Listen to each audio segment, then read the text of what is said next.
अगर मुंह से आपके निकलता है तो प्रभाव करेगा।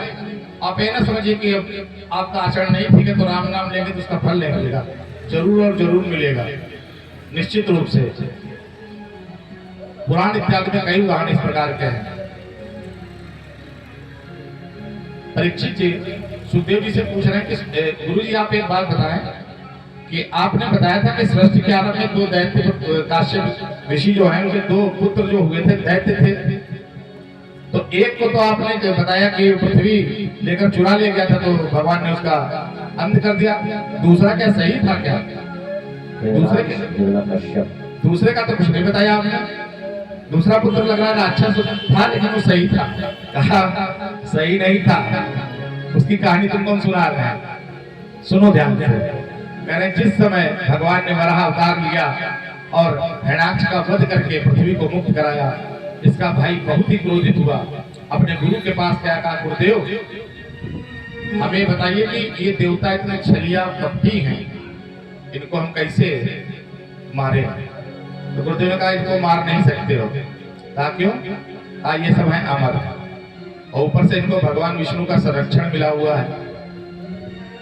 परीक्षित जी पूछ रहे हैं ये बताइए कि भगवान दैत्यों से घृणा क्यों करते हैं और देवताओं से प्रेम क्यों करते हैं? तो सुखदेव जी कह रहे हैं ना दैत्यों से घृणा करते हैं ना देवताओं से प्रेम करते हैं। जो भगवान को जिस रूप में भजता है भगवान उसको उसी रूप में मिलते हैं। अगर प्रेमी के रूप में भजोगे तो प्रेमी के रूप में मिलेंगे, अगर शत्रु के रूप में भजोगे तो शत्रु के रूप में मिलेंगे। दैत्य उनको अपना शत्रु समझते हैं इसलिए उनको शत्रु रूप में मिलते हैं, देवता उन्हें अपना मित्र समझते हैं इसलिए उनको मित्र रूप में मिलते हैं। तो जो हिरण्यकश्यप था जिस समय तपस्या के लिए गया तो देवर्षि नारद भ्रमण पे थे, इतने में देखा कि इंद्र इनकी पत्नी का अपहरण करके ले जा रहे हैं।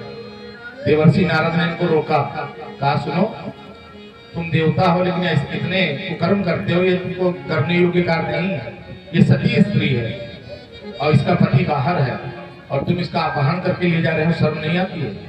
अच्छा जो सद्बुद्धि के व्यक्ति होते हैं उनकी खासियत ये होती है कि उनको कोई भी थोड़ा समझा दे तो मान जाते, लेकिन दुर्बुद्धि जो होते हैं उनको चाहे कोई जितना भी समझाए मानते नहीं।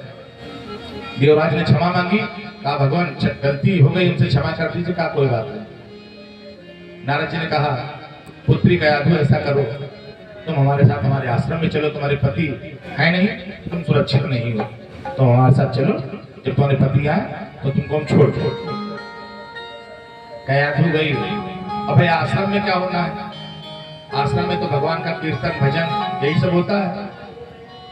उस समय प्रहलाद इनके गर्भ में थे और माता चूंकि भगवान का भजन सुनती थी नारद जी के आश्रम में, तो बालक के अंदर गर्भ से, आप ये ना समझिए कि गर्भ में बालक सुनता नहीं है, समझता नहीं है, बालक एक एक चीज सुनता है, एक एक चीज समझता है।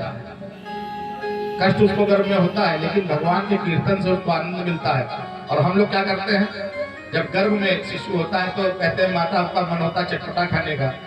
भागवत में लिखा हुआ है कि जिस समय आप चटपटा कुछ खाते हैं, मिर्च खाते हैं, तो बालक को बड़ा अंदर कष्ट भुगतना पड़ता है।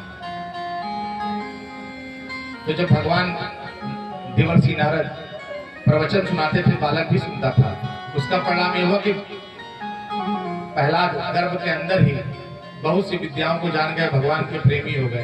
हिरण्यकश्यप जब तपस्या कर रहा था, बहुत भयंकर तपस्या की, ब्रह्मा जी प्रकट हुए, कहा वरदान मांग लो क्या चाहिए? कहा वरदान तो हमको एक ही चाहिए कि हमको अमर करो। कहा पुत्र अमर तो हम भी नहीं, जब हम खुद ही अमर नहीं तुमको कैसे अमर कर दे? ब्रह्मा भी बदला करते, ब्रह्मा कोई व्यक्ति नहीं है, ब्रह्मा एक पदवी है। इसी प्रकार से इंद्र भी कोई पद जो व्यक्ति नहीं होता है, ये पदवी होती है, जो उस पद पे बैठ जाता है उसको इंद्र कहते हैं। जैसे कि जो वर्तमान में इंद्र हैं पुरंदर, इनका नाम पुरंदर है और उनकी पत्नी है सची, इसलिए इंद्र को सचीपति भी कहा जाता है। तो इस प्रकार से कोई ये उपाधि है ना कि व्यक्ति। तो कहा तो फिर आप ऐसा करो वरदान दूसरा दे दो।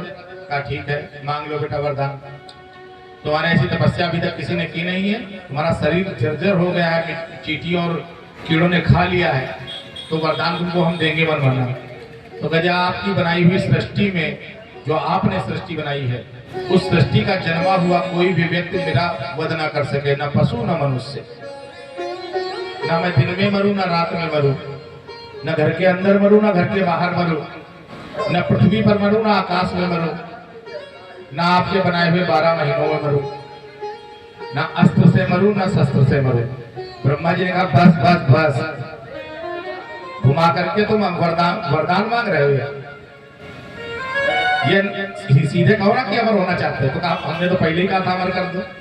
तो कहा देखो ऐसा है, सीधे अमर तक वरदान तो हम नहीं दे सकते, लेकिन चलो जो तुमने शर्तें रखी हैं हमको मंजूर है, तो आशीर्वाद देते हैं कि हमारा ये जो तुमने वरदान मांगा है तुम्हारे ऊपर लागू हो जाएगा।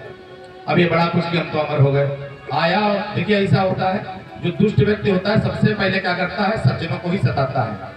विद्या विवादाय धनम मदाय शक्ति परेशान परपीडनाय खलस्य साधोर विपरीतमेतद ज्ञानाय दानाय च रक्षणाय। जो सज्जन पुरुष होते हैं उनकी विद्या दूसरों को ज्ञान देने के लिए होती है, धन सत्कर्म में लगाने के लिए होता है, और शक्ति सत्पुरुषों की रक्षा के लिए होती है। और ठीक इसके विपरीत जो दुष्ट होते हैं उनका ज्ञान होता है विवाद करने के लिए। कोई अगर कुछ सुना रहा है तो नहीं ऐसा नहीं था, क्या हमसे ज्यादा जानते हो, ऐसा नहीं ऐसा है। और धनम मदाय, जो धन होता है वो सिर्फ और सिर्फ अय्यासी करने के लिए होता है, दिखावे के लिए होता है कि इतने अमीर हैं।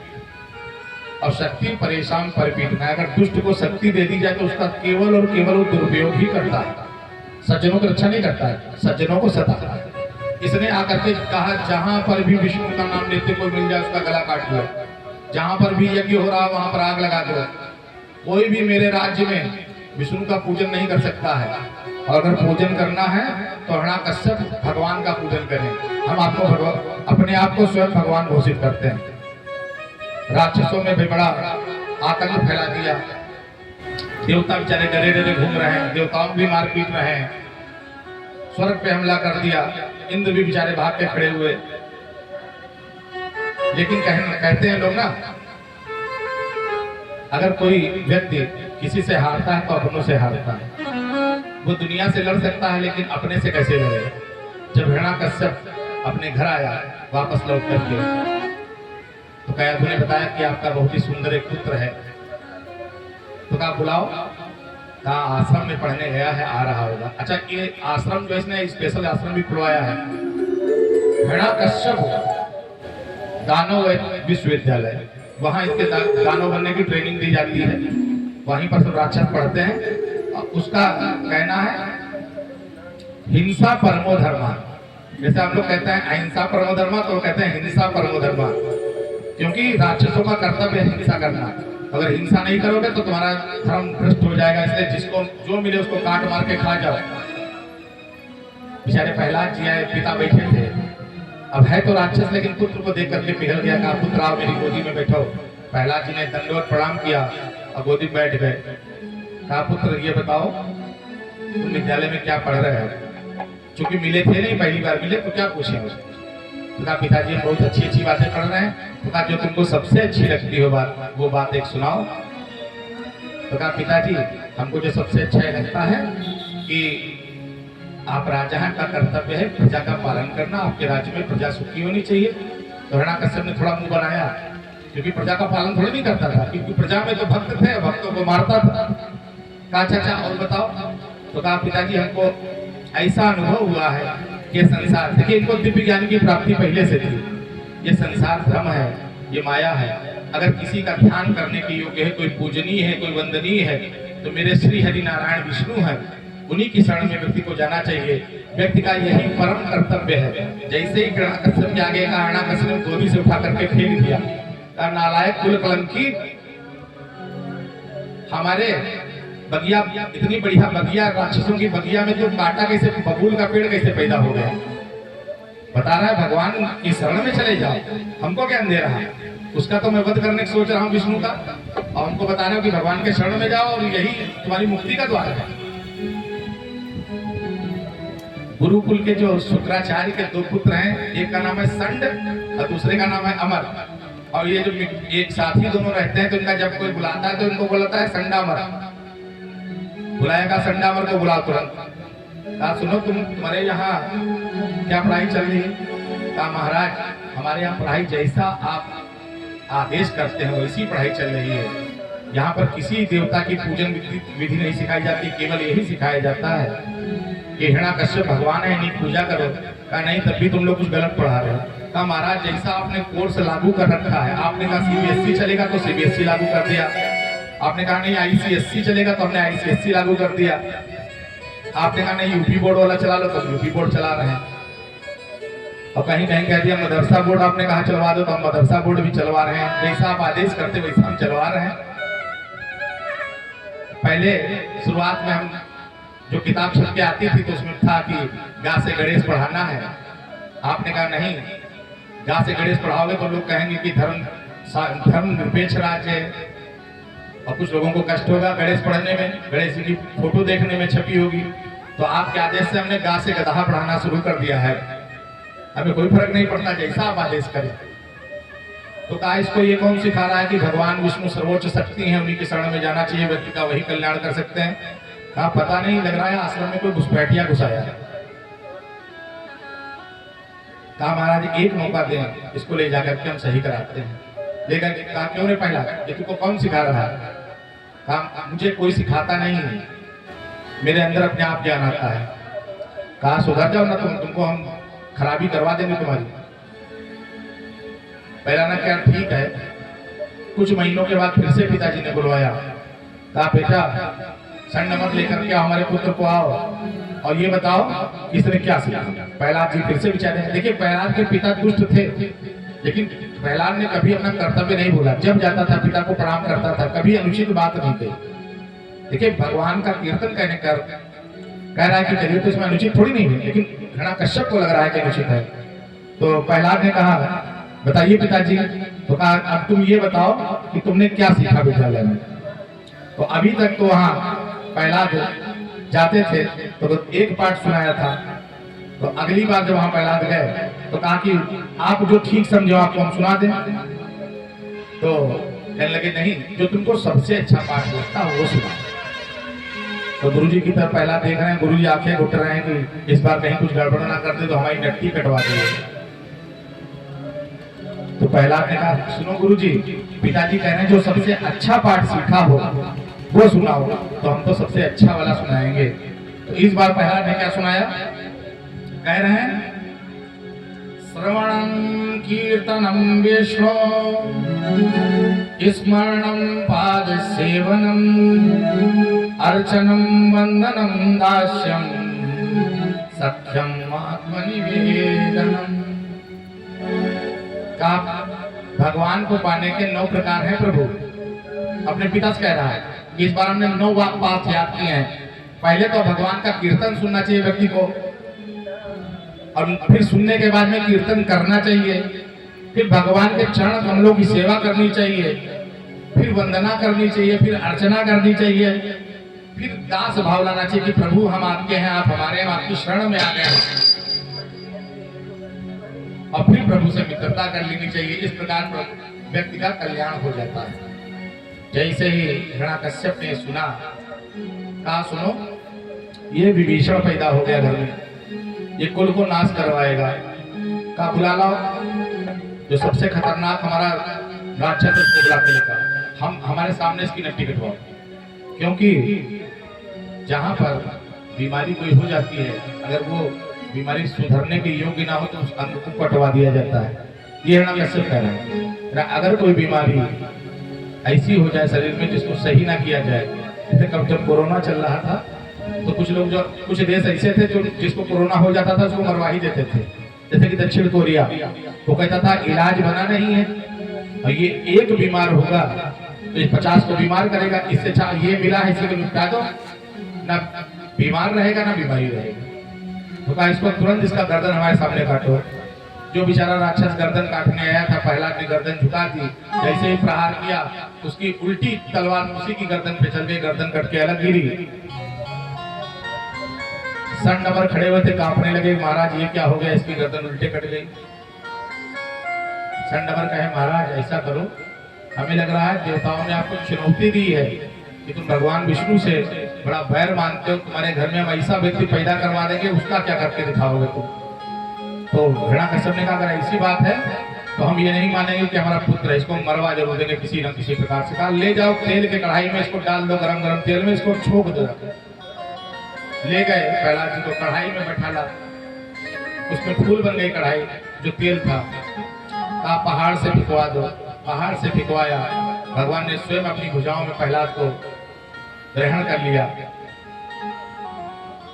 लेकिन प्रभार जो प्रहलाद उनके मुख पर केवल एक ही नाम रहता है, नारायण नारायण, और कुछ ना कोई नाम नहीं, भगवान का केवल स्मरण करते हैं।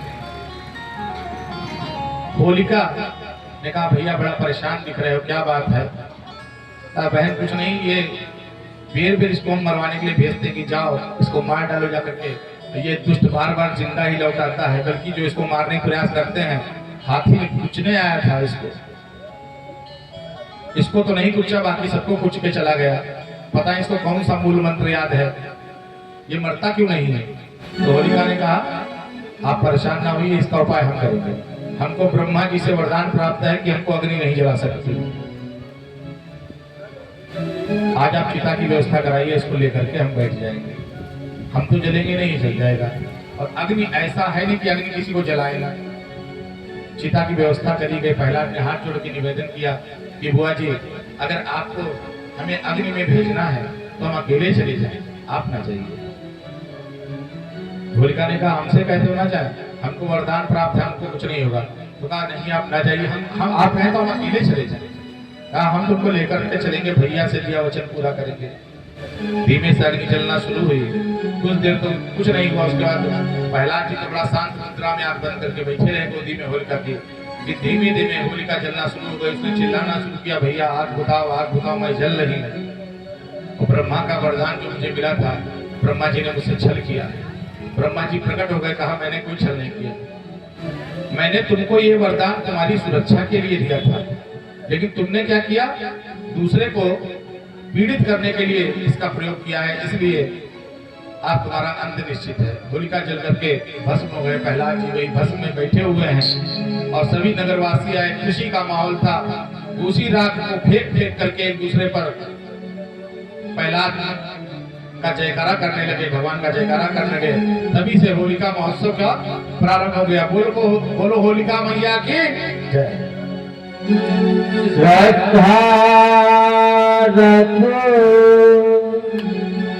जगत जगत के अपनी दीनानाथ पे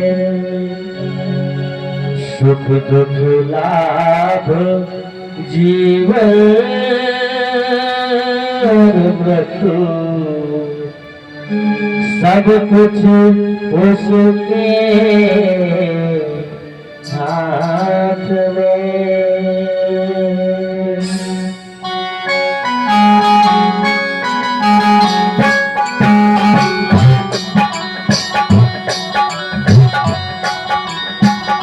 मारने वाला है भगवान, बचाने वाला है भगवान। मारने वाला है भगवान, बचाने वाला है भगवान। मारने वाला है भगवान, बचाने वाला है भगवान। मारने वाला है भगवान, बचाने वाला है भगवान। ढाल नपाता होता उसका, ढाल नपाता होता उसका, कि जिसका रक्षक दयालुता। मारने वाला है भगवान, बचाने वाला है भगवान। मारने वाला है भगवान, बचाने वाला है भगवान।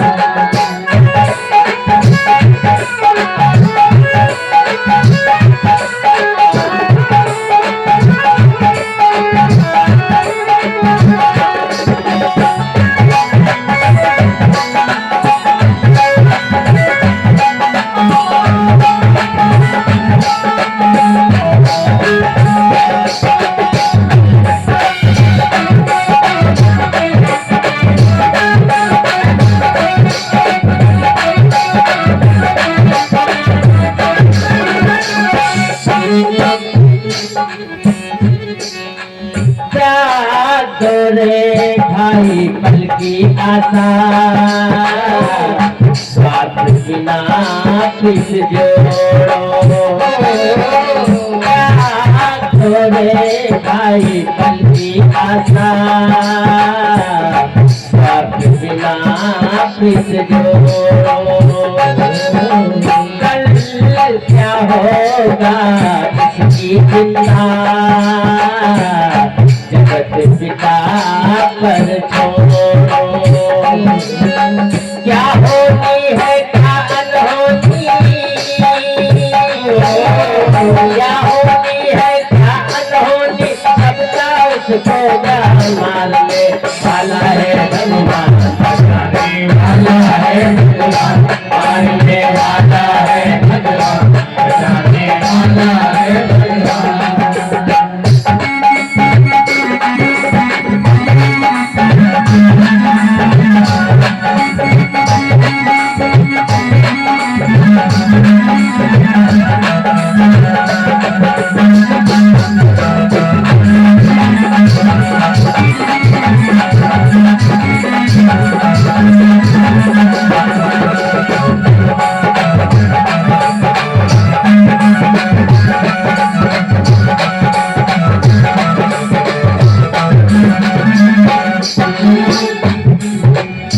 फल अगर आकाश पवन पर केवल उसकी सत्ता केवल उसकी सत्ता जल फल अग्न आकाश पवन पर केवल उसकी सत्ता और केवल उसकी सत्ता सब इच्छा के बिना यहाँ पे मिल न सके एक पत्ता भाई मिल न सके एक पत्ता उसी का सोचा यहाँ पे होता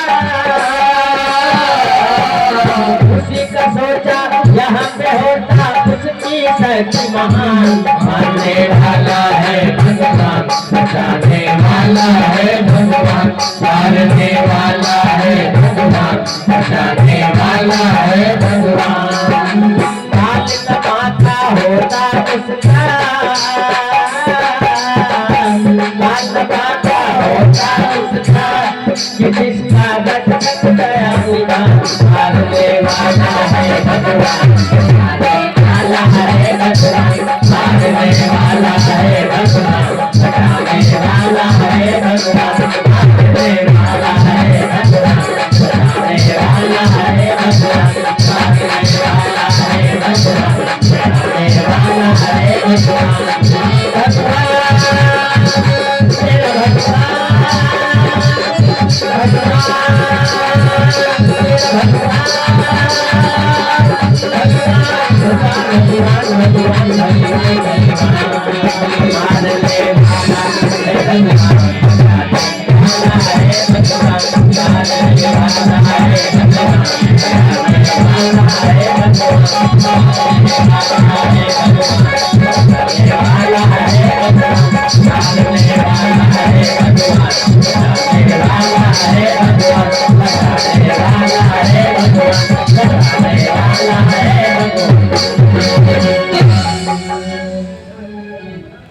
होलिका दहन के बाद में हिरण्यकश्यप को बहुत क्रोध आया।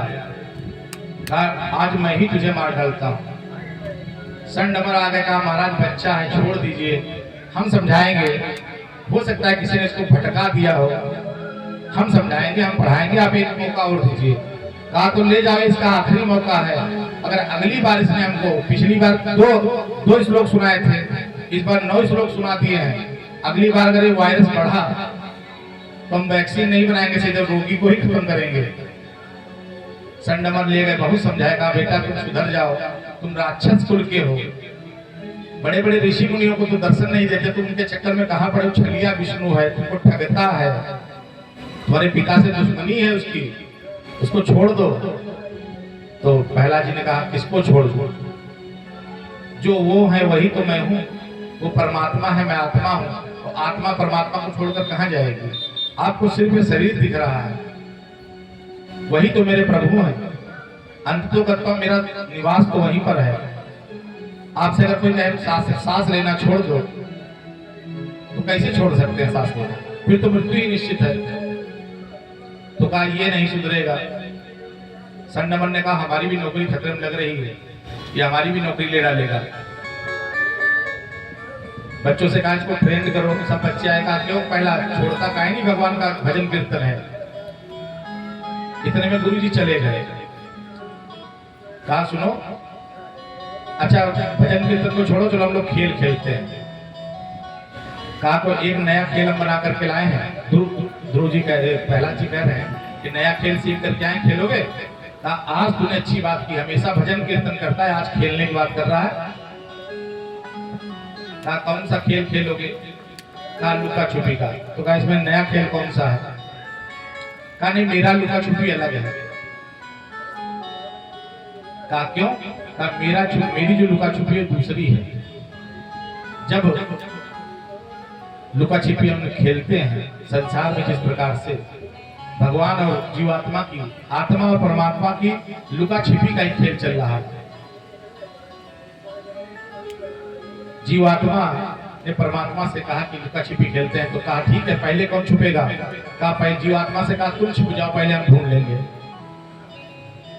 तो जीवात्मा जहां जहां छिपी थी परमात्मा वहां पहुंच गए, उसको ढूंढ लिया। फिर परमात्मा ने कहा अब हम छिपते हैं, अब तुम हमको ढूंढ के दिखाओ। जीवात्मा आज तक ढूंढ रही, लेकिन कोई ही ढूंढ पाया है उनको, बाकी किसी को मिले ही नहीं, जबकि उनका कण कण में निवास है। हरि व्यापक सर्वत्र समाना, प्रेम से प्रकट होई नहीं जाना। हरि व्यापक सर्वत्र समाना, प्रेम से प्रकट होई नहीं जाना। जब ऐसा उपदेश दिया तो जो उनके साथी थे राक्षस, उन्होंने कहा प्रहलाद मेरी बात तो बड़ी अच्छी लगती है, लेकिन हमारा मन भी होता हम भजन कीर्तन करें, लेकिन तुम्हारे पिता बहुत खतरनाक हैं। तुम तो उनके पुत्र हो, तब तो तुमको जब देखो कहीं नट्टी कटवाते हैं, तो कहीं हाथी के पैर नीचे डलवा देते हैं, कहीं पहाड़ से फिकवा देते हैं, तो हमारा क्या करेंगे? तुमको तो कोई ना कोई बचाता है, हमको कोई बचाएगा नहीं। तो कहा नहीं, तुम भजन करो हमारे साथ, हम गारंटी लेते हैं कि तुमको कुछ नहीं होगा। तो प्रहलाद जी भी मस्ती में भजन गाना शुरू कर दिए, सब नाचना शुरू कर दिए, जय जय नारायण नारायण हरि हरि। और सब जितने उनके साथी थे सब नाचने लगे। इतने में संडमराय देखे और देख करके भागे वहां से। कहा ये सही कहता था, इसे कोई नहीं सिखाता है, ये सिखा सिखाया आया है, ये पेट से सीख के आया है। कहे कहा महाराज गजब हो गया, हमको मत मारना, हम एक बात बताने आए। कहा क्या? कहा आपके पुत्र को कोई नहीं सिखाता है, वो सिखा सिखाया आया है, और इसके इतना भयंकर रोग है, वायरस है, हम 10 मिनट के लिए आश्रम से हटे और पूरा वायरस सब में फैला दिया। सब लोग नाच नाच के गा रहे हैं जय जय नारायण नारायण हरि हरि, हमको मत मारना, हम इसलिए आप खुद बताने आए आपसे हैं। हिरण्यकश्यप को बहुत गुस्सा आई। कहा दुष्ट, पूरी बिरादरी को खतरे में डाल रहा है, इसको पढ़ के लाओ। प्रहलाद जी को सामने पेश किया गया। क्यों? एक बात बताओ, तू खुद तो गंदा हो ही गया है, ऐसा अपवित्र नाम जपता है, हमारी अन्य बिरादरी को काहे बिगाड़ रहा है? कहा मैं किसी बिगाड़ नहीं रहा हूं, मैं तो भगवान का भजन करना सिखा रहा था। तो कहा अच्छा भगवान भगवान तो बहुत करता है, तो कहता भगवान तेरा है कहाँ? कहा ये बताओ कहाँ नहीं है? कहा आज भगवान को तो बुला ही ले, आज न तेरा भगवान रहेगा न तू रहेगा, दोनों के साथ खत्म करता है ना। देखिए ये भी अभिमानी था, जिसके पास शक्ति आ जाती है उसके अभिमान अपने आप आ जाता है, प्रभु की माया ही है। जिसके पास शक्ति आ गई, चाहे वो धन की शक्ति हो, चाहे राजनीतिक शक्ति हो, या कोई शक्ति हो किसी प्रकार की, उसके अभिमान आ जाता है। बहुत ही ऐसे कम लोग होते हैं जो शक्ति को पचा पाए, वरना शक्ति को कोई पचा नहीं पाता। शक्ति मतलब माया, और माया को पचा नहीं पाएगा। हिरण्यकश्यप ने कहा बता तेरा भगवान कहाँ है? कहा हर जगह है। तो कहा किम स्तंभे दृश्यति किम, क्या इस खंभे में भी है? तो पूछा किम दृश्यते ये तस्वीर स्तंभ में? कहा क्या इस स्तंभ में भी तुम्हारा भगवान दिख रहा है? प्रहलाद जी ने कहा मैं दृश्यते, मुझे तो दिखाई देते हैं। तो कहा कि आज हम खेल खत्म ही कर देंगे, इस खंबे को ही तोड़ देंगे। गदा उठाई, एक प्रहार किया, खंबा चकनाचूर हो गया और जैसे खंबे का मलबा गिरा, देखा सिंह मुख वाले, जिनका मुख का सिंह है, उनका सिंह है, ऐसे भयंकर स्वरूप में नरसिंह भगवान प्रकट हो गए। बोलो नरसिंह भगवान की। जैसे ही नरसिंह भगवान प्रकट हुए, एक बार तो ये कांप गया देख करके, कहा यार इसका भगवान तो है तो सच में खतरनाक, बड़ा भयंकर देखने में रूप है, जीभ लब लब लब लब हो रही, मुंह फाड़ के चिल्ला रहे हैं, कांप गया एक बार। फिर सोचा अरे मुझे क्या होगा, कहा मुझे होगा क्या, मेरे पास वरदान की घड़ी लगी हुई है, मेरा कर क्या लेगा। आओ युद्ध करते हैं। गदा उठाई, भगवान के मारे, भगवान कहीं छोटे बन जाए, कहीं बड़े बन जाए। खूब खिलाया, खूब खिलाया, खूब भयंकर युद्ध हुआ, क्योंकि मरने वाला तो ऐसे था नहीं।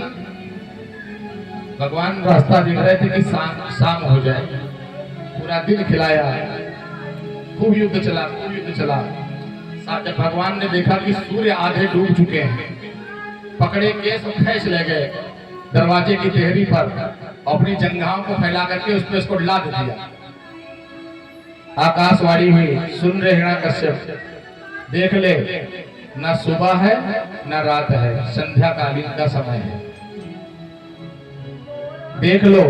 ये जो नरसिंह भगवान है, ना ये मनुष्य है ना पशु है, और ये ब्रह्मा की सृष्टि में भी नहीं आते। ब्रह्मा ने इनको नहीं बनाया है, बल्कि ब्रह्मा जी को स्वयं इन्होंने बनाया है। ना तो घर के अंदर है ना घर के बाहर है, तू बीच चौखट पर है, ना तू पृथ्वी पर है ना तू आकाश पर है, तुम नरसिंह भगवान की जंघाओं पर टिके हुए हो। तुम ब्रह्मा के बनाए महीनों में भी नहीं मर रहे हो। तुम्हारे लिए भगवान ने स्पेशल से पुरुषोत्तम मास, जिसे मलमास कहा जाता है, अधिक मास कहा जाता है, तो भगवान ने बनाया है। उस महीने में तुम्हारी मृत्यु हो रही है, ना अस्त्र से हो रही ना शस्त्र से हो रही है। नरसिंह भगवान अपने नखों के द्वारा तुम्हारा वध करने जा रहे हैं। जैसे ये भविष्यवाणी पूरी, भगवान ने अपने नखों को बाहर निकाल करके उसका उदर चीर करके, और जितनी अतड़ियां पथड़ियां थी सब चीर करके उसको गले में लपेट करके, गुस्से में मुंह से आग निकल रही है, और उसके शरीर को फेंक करके बैठे हुए हैं। देवता सब कांप रहे हैं, थर थर थर, की इतना भयंकर रूप हजम नहीं हो रहा है। देवताओं को कांप रहे हैं कि जो मुरली मनोहर श्याम सुंदर, जिनको देख करके कामदेव भी लज्जित हो जाते हैं। इतना भयंकर क्रोध, मुझसे अग्नि निकल रही है कि क्या सृष्टि का विनाश हो जाएगा क्या, इतने क्रोध में भरे हुए हैं। कह रहे हैं देवता दौड़ करके माता लक्ष्मी के पास गए। उनको किसी ने बताया, सुनो ऐसा है, जब पति बड़ा क्रोध में हो तो पत्नी को बड़ा सज सवर के पति के सामने जाना चाहिए, उसका क्रोध कम हो जाता है। माता लक्ष्मी के पास पहुंचे देवता, कहा देवी आपके पति बहुत क्रोधित हैं, आप चले और थोड़ा जो है उनको मना लें चल करके। तो माता लक्ष्मी ने कहा रुक जा, थोड़ा मेकअप को कायदे से कर ले तो चलते हैं। माता लक्ष्मी ने बढ़िया सौंदर्य धारण किया और आरती की थाल लेकर के उनके आगे गई। कहा देवता तो खंभों की आड़ में खड़े हैं। कहा कहाँ हैं? कहा बस आगे चौखट पे बैठे हुए, चली जाओ। और जैसे ही आगे पहुंची, उन्होंने फूंकार लगाई, मुंह से आगे निकली, दो चार टुकड़ा खा करके दूर गिरी जा करके, और बड़ा खड़ी हुई गुस्से में। कहा तुम देवताओं को शर्म नहीं आती है मुझसे मजाक करते हुए, ये मेरे पति है, इतना भयंकर? कहा नहीं, ये आपकी पति है। कहा तो इतने भयंकर पति हम बर्दाश्त नहीं कर सकते हैं, तुमको जैसे समझना हो समझो, हम जा रहे हैं। अब देवता बड़ा दुखी है कि इनकी क्रोध अग्नि शांत कौन करे, इनकी क्रोध अग्नि शांत कौन करे। जैसे जहां पर एक व्यक्ति को मारना है तो एक कारतूस की जरूरत है कि वहां परमाणु बम चला दोगे, तो आवश्यकता उनको केवल इतनी थी कि उसको मारना था।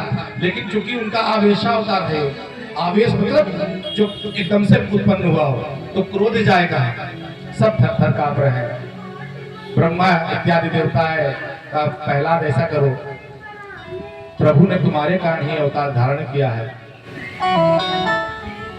और तुम ही इनको मना सकते हो, तुम्हारे अलावा कोई इनको नहीं मना सकता है, तुम जाओ इनको मनाओ जा करके। प्रहलाद ने जैसे ही प्रभु के पास गया और दंडवत किया, प्रभु का सारा क्रोध शांत हो गया। प्रहलाद को अपने वक्ष से लगा लिया भगवान ने, प्रेम करते हुए बोले पुत्र मुझे क्षमा करना। भगवान का ही स्वभाव ऐसा है जो अपने भक्त से क्षमा मांग सकते हैं, वरना कोई दम्भी पुरुष कभी किसी से क्षमा नहीं मांगता है। जिन पेड़ों में फल लगे होते हैं वही पेड़ टूटते हैं, जो फूट होता है वो तो खड़ा ही रहता है, वो काहे झुकेगा। जिसके पास कुछ है वही झुकता है। आपने देखा होगा जिन पेड़ों में फल लगते हैं उनकी डालियां लच जाती हैं, वो विनम्र हो जाते हैं। और जिस पेड़ में फल नहीं लगा होता है, सूखा पेड़ तो तना खड़ा रहेगा। भगवान ने क्षमा मांगी कैलाश से, कहा पुत्र मुझे क्षमा कर दो, मैंने आने में बहुत देर कर दी, इस दुष्ट ने तुम्हें बहुत ही परेशान किया। प्रहलाद ने कहा कोई बात नहीं प्रभु, आपको ऐसा लगता है कि आपने देर कर दी, मुझे तो हमेशा से ऐसा लगता था आप मेरे हृदय में भी आप विराजित हैं।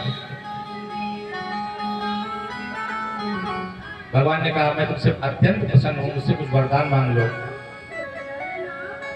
प्रहलाद ने कहा प्रभु आप मिल गए, अब मुझे कोई वरदान की आवश्यकता नहीं। कहा कि नहीं वरदान दिए बगैर तुम नहीं मानेंगे। तो कहा जैसी आपकी इच्छा आप जो देना चाहें तो दे दीजिए। अब सब देवता कांप रहे हैं कि कहीं कुछ उल्टा सीधा ना मांग ले, इंद्र सोच रहे हैं कि हमारा इंद्रासन ना मांग ले। प्रभु तो सभी को देने वाले हैं। जब बहुत प्रभु से कहा तब कहा अगर चाहें तो हम एक वरदान मांगना चाहते हैं प्रभु। कहा बताइए। कहा हम चाहते हैं कि हमारे पिता की दुर्गति ना हो, कैसे भी थे मेरे पिता थे, मैं चाहता हूं कि नरकगामी ना हो। भगवान ने हृदय से लगाते हुए कहा पुत्र जिसका तुम्हारे जैसा पुत्र होता है वो पिता कभी नरकगामी हो ही नहीं सकता है। एक कुल में अगर एक भी भक्त पैदा होता है उसकी 21 पीढ़ियां कर जाती हैं, तो ये तो तुम्हारे सगे पिता थे, इनकी खराबी कैसे हो सकती। मैं इनको वरदान देता हूं कि वैकुंठ निवासी हो जाए। ऐसा वरदान दे करके प्रभु अंतर ध्यान हो गए और प्रहलाद ने कई हजार वर्षों तक राज्य किया। उसके बाद विमान आया और ये भी प्रभु की शरण में वो लोग धाम गमन कर गए। ऐसे भक्त वत्सल भक्त प्रिय हमारे प्रभु हैं, गोविंद हैं। ऐसे भक्त वत्सल भगवान की हमको सदैव और सदैव स्मरण रखना चाहिए, जो हमें कभी नहीं भुलाते, हमें भी उनको कभी नहीं भुलाना चाहिए। बोलो नरसिंह भगवान की जय, भक्त प्रहलाद की जय। इस प्रकार से देखिए कथा आज बहुत ज्यादा है, तो आज भगवान कृष्ण का जन्म भी होना है रात में। आप लोगों में से विनम्र निवेदन है कि कम से कम भगवान की कथा में आने का प्रयास करा करें और आप तो जरूर ही आए, क्योंकि आज भगवान का अवतरण होने वाला है। तो इस स्थान पर आप अपनी हाजिरी जरूर लगाएं। इसके बाद में कहा प्रभु भगवान केवल देखिए परीक्षित सभी प्रकार के प्रश्न कर रहे हैं। कहा भगवान केवल राक्षसों को या मनुष्यों को वितारते हैं कि और जो प्रकृति है इस पे भी उनकी कृपा रहती है। कहा किस पर कृपा नहीं करते हैं। गजेंद्र मोक्ष की कथा सुनाई। कहा एक बार मदमस्त हाथी अपने पूरे परिवार के साथ सरोवर में स्नान करने के लिए गया। अच्छा देखिए यहाँ पर दो प्रकार की भाषाएं चल रही हैं। एक तो सीधी सीधी कथा है और दूसरी है दार्शनिक कथा। अब ये हाथी है कौन? हाथी व्यक्ति का मन है जो मदमस्त रहता है। और ये क्या अपने परिवार को लेकर के गया, अर्थात इसका अर्थ है कि अपनी इंद्रियों के साथ में जाना। तो हाथी नहाने जब गया तो पूरा परिवार खेल रहा था, हंस रहा था, लेकिन इतने में एक मगरमच्छ आ गया, हाथी का पैर पकड़ लिया। हाथी बहुत देर चिल्लाया, पत्नी से मदद मांगी, पुत्रों से मदद मांगी, किसी ने मदद नहीं की, सिर्फ छोड़ के भाग गया। कहा देखो ऐसा हम आएंगे तो हमारा भी पैर पकड़ लेगा, तो हम तो नहीं आएंगे। पति ने कहा अब तो तुम जा ही रहे हो तो कोई बात नहीं, तुम्हारे बगैर भी काम हम चला लेंगे, लेकिन अब जो है हम मरने नहीं आएंगे। हाथी ने जब जाना कि सारे परिवार के लोगों ने साथ छोड़ दिया। देखिए ये सांसारिक दृष्टिकोण है, बाकी दार्शनिक दृष्टिकोण पे जाएंगे तो आप ये पाएंगे कि जिस समय आपके सारे सहारे खत्म हो जाते हैं कोई आपका साथ नहीं देता है, केवल प्रभु का ही सहारा रह जाता है। और ये मगर कौन है? मगर हमारी और आपकी विचारधारा ही है। हम लोग कहते नहीं अरे कथा तो सुनना चाहते हैं मगर काम बहुत है, कथा तो सुनना चाहते हैं, भगवान के दर्शन करना चाहते हैं, लेकिन या मगर छुट्टी नहीं मिल रही है, बद्रीनाथ जाना चाहते हैं मगर पैसे की व्यवस्था नहीं हो रही है। तो ये मगर वही मगर है जो हम लोगों को पकड़े हुए है। ये दार्शनिक दृष्टिकोण है। और जहां पर सांसारिक दृष्टिकोण है वहां पर वो मगरमच्छ हाथी का पैर पकड़े हुए है। जब जान गया, लेकिन गजेंद्र स्तवन भी है। ऐसा बताया जाता है कि जो व्यक्ति बहुत बड़ी पीड़ा में फंसा हुआ हो, अगर उस कवच का पाठ करता है गजेंद्र मोक्ष का, तो भगवान उस पर अति कृपा करते हुए उसे परेशानियों से उबारते हुए। हाथी ने, कथा आती है कि हाथी ने जैसे ही को कहा, भगवान वहां से चल पड़े अपना गरुड़ को छोड़ करके। और हाथी ने एक पुष्प अपनी सूंड में पकड़ रखा था। भगवान ने आकर के गज और ग्राह दोनों को मुक्त किया, अपना सुदर्शन डाल करके उस मगर का गला काट दिया। इस प्रकार से दोनों, अब पिछले जन्म के दोनों श्रापित थे, दोनों को भगवान ने मुक्ति प्रदान की। ऐसे गजेंद्र को मुक्ति दिलाने वाले भगवान नारायण की सदैव सदैव हम पर भी अनुकंपा बनी रहे। ये गजेंद्र मोक्ष है। अच्छा, कुछ लोगों का मानना है कि ये स्थान आप ही के क्षेत्र में पड़ता है, जिसको गजमोचन नाथ के नाम से हम लोग जानते हैं। अगर समय कभी मिले तो आप जरूर वहां पर जाएं। सरोवर भी बना हुआ है, गजग्राह की मूर्ति भी बनी हुई, बहुत दिव्य स्थान है, बहुत शांति मिलती है। मोहम्मदी रोड पे अगर आप जाएंगे तो वो स्थान आपको मिलेगा।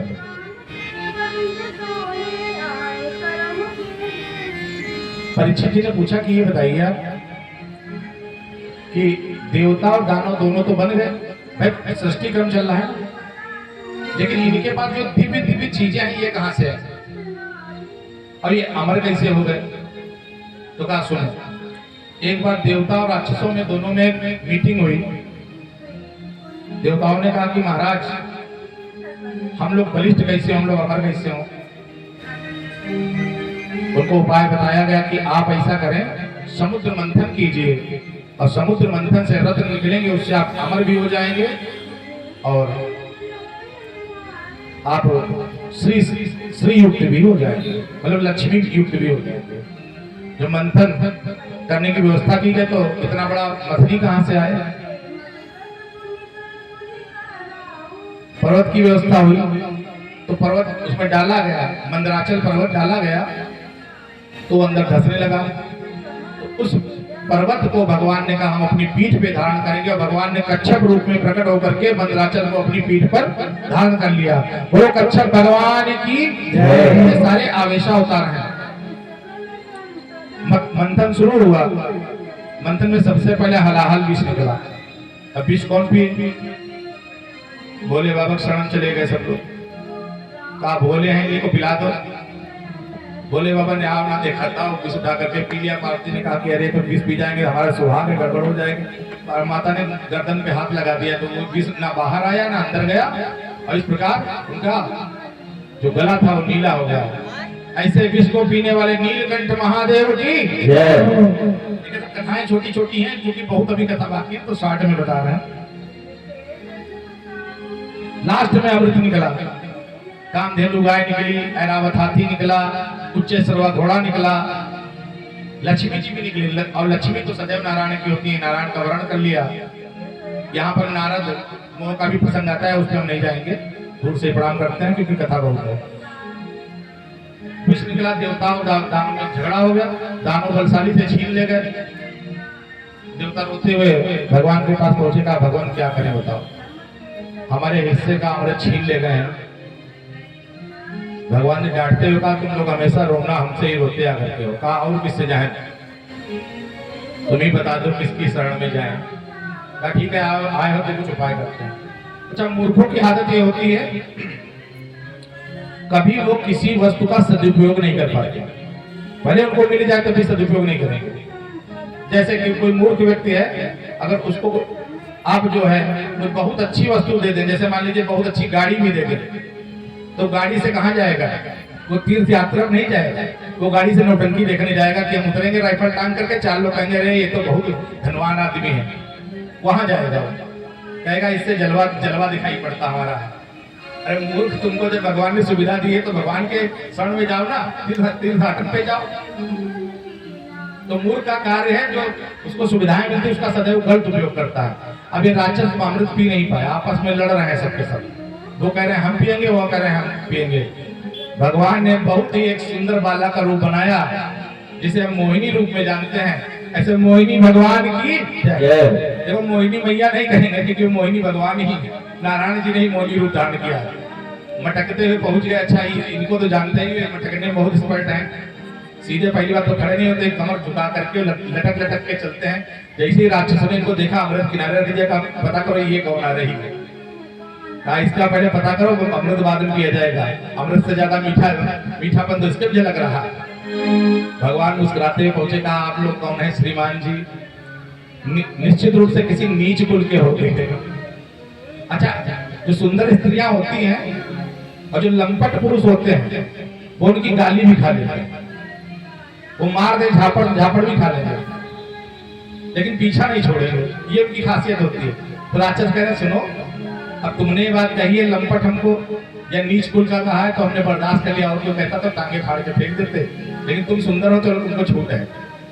हम लोग नीच कुल के नहीं है, हम महर्षि कश्यप जो है उनके पुत्र हैं। कश्यप के पुत्र इतने दुष्ट नहीं, दुष्ट नहीं, वो हम लोग आपस में तय नहीं कर पा रहे थे कि अमृत पिएगा कौन। अब जब भगवान वहां पहुंच गए तो देवता भी पीछे पीछे आ गए। राक्षसों ने तलवारें निकाल ली कि ये छीन ना ले। कहा ये लोग कौन है? कहा समुद्र मंथन हुआ है, उसमें से अमृत निकला है और ये लोग चाहते हैं अमृत दे देने को।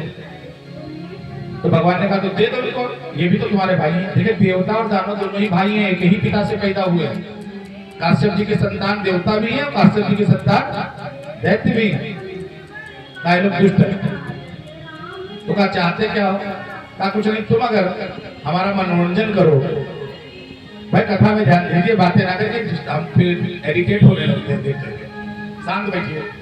तो जिस समय कहा कि ये लोग दुष्ट हैं, इनको अमृत नहीं देंगे। कहा तुम्हारे भाई हैं।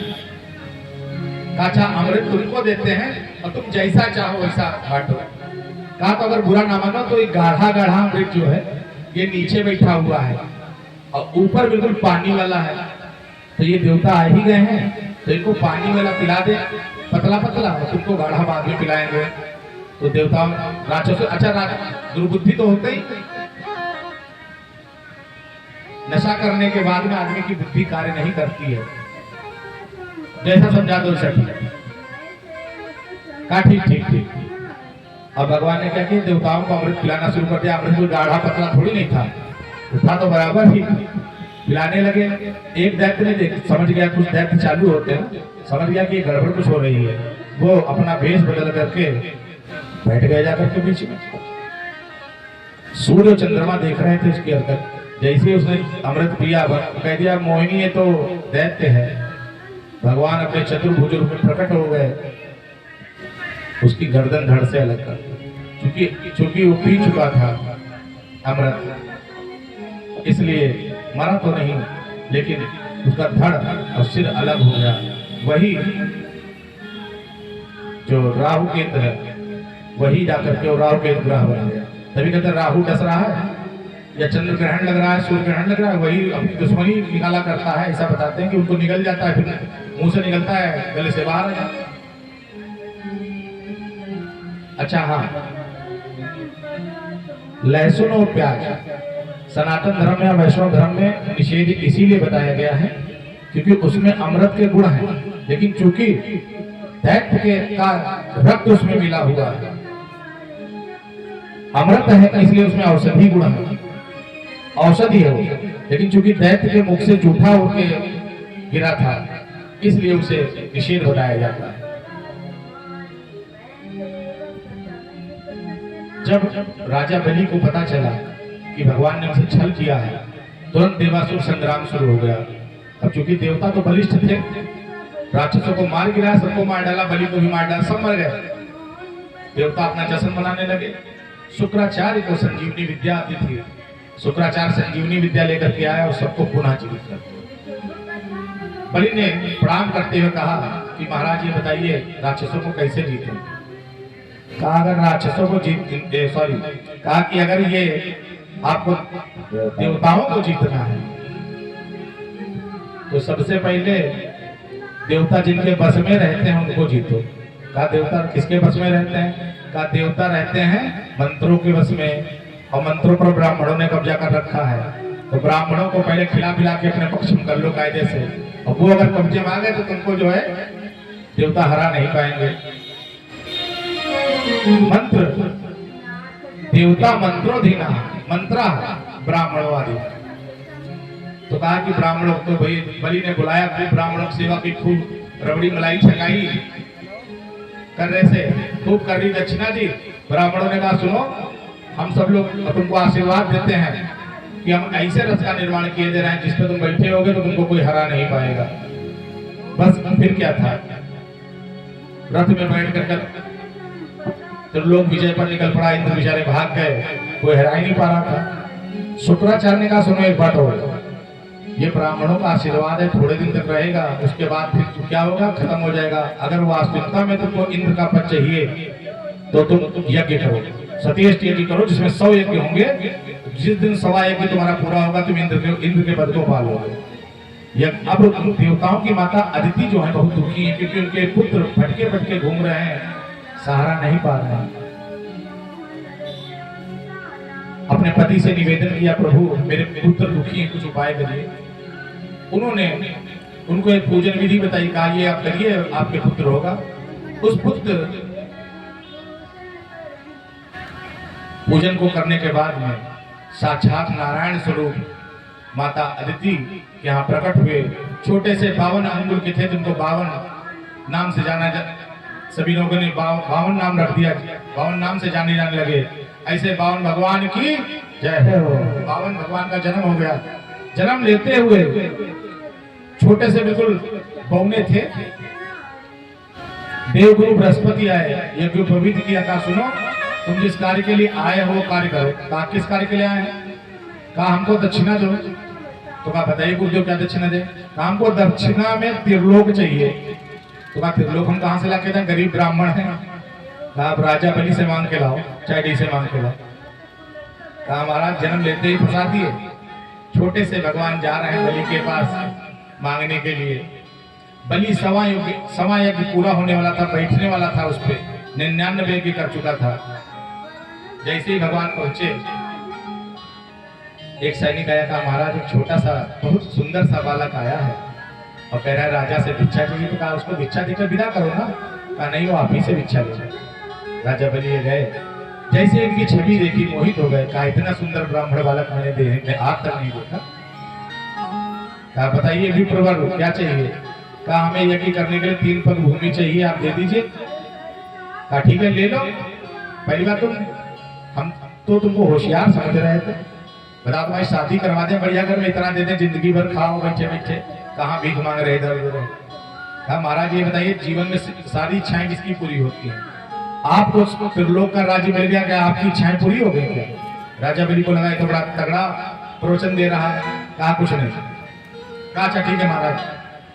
शुक्राचार्य ने कहा ये पहली बार मैंने ऐसा ब्राह्मण देखा है जो मांगने पर मना कर रहा है। राजा कहने मांग लो, तब भी ध्यान रखा, जान गए कि माता अदिति और काश्यप की ये संतान है और नारायण रूप में प्रकट हुए हैं। सचेत किया, कहा राजन ये कोई छोटा पौना ब्राह्मण नहीं है, साक्षात नारायण आए हैं आपसे मांगने, कुछ भी मत देना। कहा अरे हम वचन दे चुके हैं। कहा कुछ जगहों पर अपना वचन मना कर देना चाहिए, जहां पर आपका सर्वस्व विनष्ट हो रहा है ऐसे वचन को मना कर देना चाहिए। जहां किसी झूठ बोल देने से अगर काम चल रहा है तो कोई दिक्कत नहीं। जहां पर किसी कन्या की शादी हो रही, थोड़ा बहुत झूठ बोल दो तो कोई बात नहीं। जहां पर आपकी महा बेइज्जती होने वाली हो, ऐसी बेइज्जती कि आपको प्राण छोड़ने पड़ जाए, वहां पर भी आप झूठ बोल सकते हैं।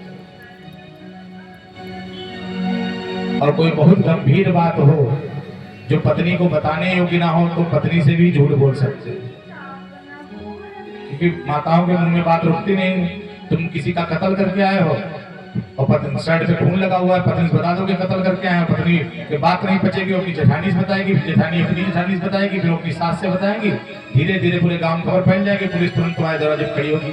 तो वहां पर पत्नी से भी झूठ बोल दो तो कोई दिक्कत नहीं है, अगर जीवन बचाना हो तो कहा सुनो तुम्हारी सारी लक्ष्मी जा रही है, कह दो कि हम नहीं दे पाएंगे। कहा महाराज इतना छोटा बालक मना कैसे करेंगे, शर्म नहीं लगेगी मना करने? तो कहा तो फिर ना मना करो, अभी देखना क्या होगा। गुस्सा हो गया, श्राप दे दिया कि तुम शीघ्र ही सारी लक्ष्मी खो बैठोगे अपनी। कहा कि महाराज बताएं क्या करना है। हाथ में जल लिया, कहा त्रिवाचक करिए कि दे रहे हैं। जैसे ही त्रिवाचक करने लगे जल ही हाथ में ना गिरे। कुछ देखिए भागवत में ये वाली कथा नहीं है जो अब बता रहे हैं। शुक्राचार्य से जो पात्र था उसकी वो डंडी लगी थी, उसमें घुस गए। भगवान ने एक कुश उठाई और उसमें डंडी में डाल दिया अंदर।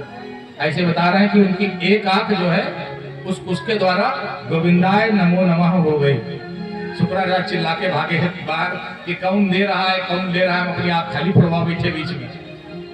इसीलिए कहते हैं अगर कोई दान कर रहा हो तो बीच में मना नहीं करना चाहिए। किसी ने अगर कहा कि मान लो जो है हम कुछ दान करने जा रहे हैं, 1 किलो आटा दान कर रहे हैं, तो तुम कहोगे नहीं अरे वो अकेले ही तो है, 250 ग्राम में काम चल जाएगा, 1 किलो काहे दे रहे हैं, तो फिर आग फूटेगी जान लो। किसी को मना नहीं करना चाहिए दान करते समय।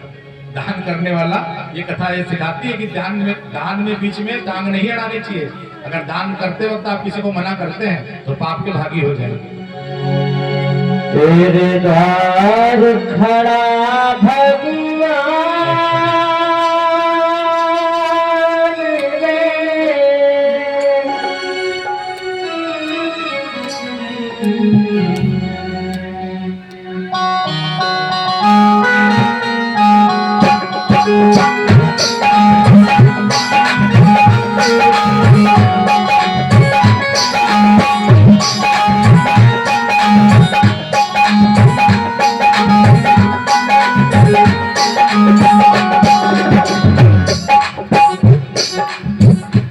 तेरे द्वार खड़ा भगवान, भगत भर दे रे झोली, ओ भगत भर दे रे झोली।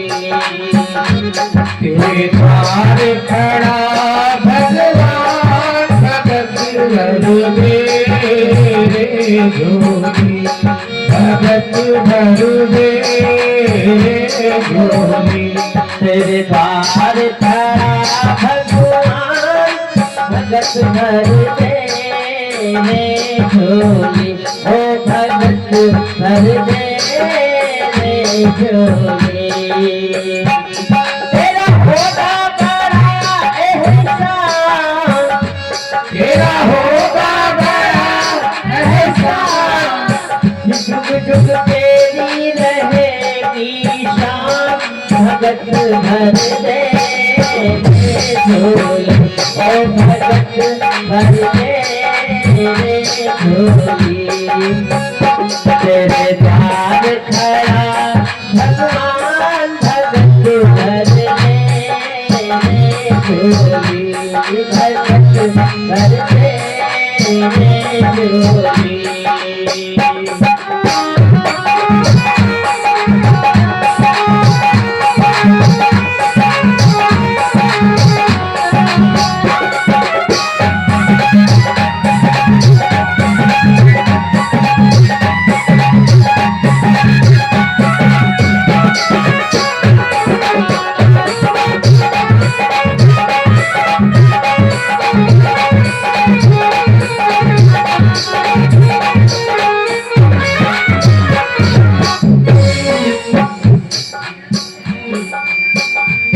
उठी है सारी धरती देख, उठी है सारी धरती देख रे, तोला गगन है सारा। उठी है सारी धरती देख रे, तोला गगन है सारा। भीख मांगने आया तेरे घर, जगत का पालनहारा रे, जगत का पालनहारा। मैं आज तेरा मेहमान, मैं आज तेरा मेहमान, तू मुझसे कर ले जरा पहचान, भगत भर दे रे झोली, ओ भगत भर दे रे झोली। तेरे द्वार खड़ा भगवान, भगत भर दे रे झोली, ओ भगत भर दे रे झोली।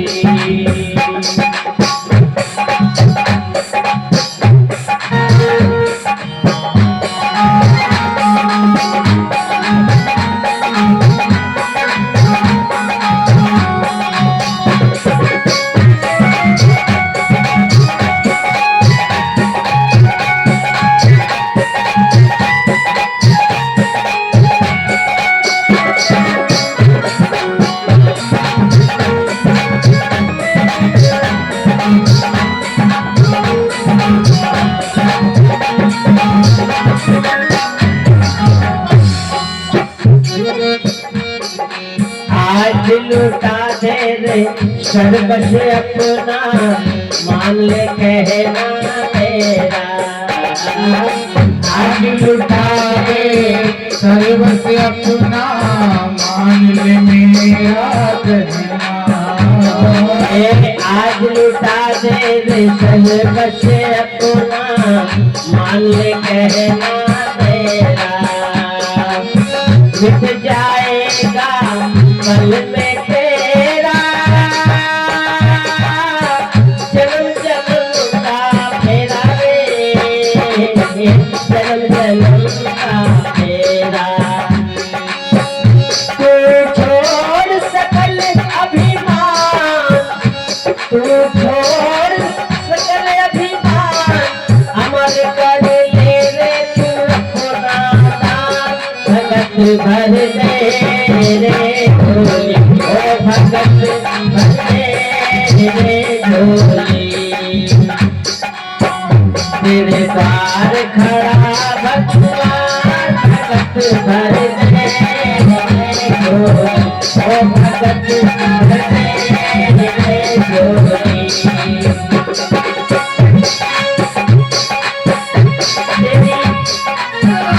तेरे द्वार खड़ा भगवान, भगत भर दे रे झोली, ओ भगत भर दे रे झोली। तेरे द्वार खड़ा भगवान, भगत भर दे रे झोली, ओ भगत भर दे रे झोली। तेरा होता बड़ा एहसान, तेरा होता बड़ा एहसान, जुग जुग तेरी करेगी जान। भगत भर दे रे झोली, भगत भर दे रे झोली। तेरे द्वार खड़ा भगवान, भगत भर दे रे झोली, ओ भगत भर दे रे झोली।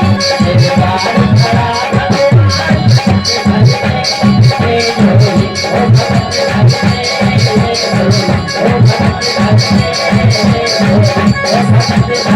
झोली, ओ भगत भर दे रे झोली, ओ भगत भर दे रे झोली।